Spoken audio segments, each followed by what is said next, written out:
జపాన్లో కొన్ని భయానకమైన కథలుంటాయి, కాని వాటిలో కొన్ని కేవలం ఒకే ఒక్క చిన్న ప్రశ్నతో మొదలవుతాయి. ఈ వీడియోలో మనం అలాంటి రెండు భయంకరమైన జపనీస్ శాపాల గురించి చూద్దాం. కుచిసాకే ఒన్నా మరియు ఒకికు డాల్.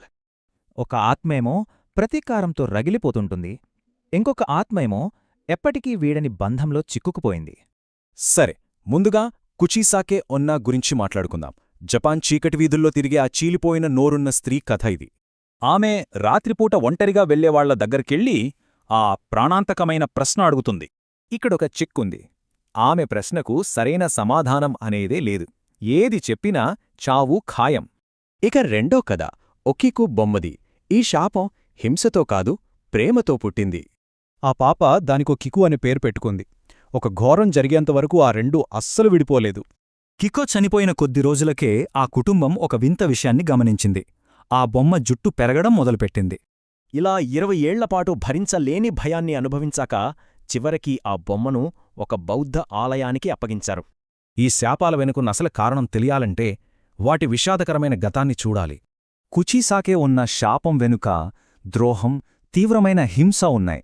అందుకే ఆమె ఆత్మ ప్రతీకారంతో రగిలిపోతోంది. కాని ఒకికు బొమ్మ శాపం దీనికి పూర్తి భిన్నం. అది ఒక చిన్న పాప ప్రేమ, ఒక కుటుంబం యొక్క దుఃఖం నుండి పుట్టింది.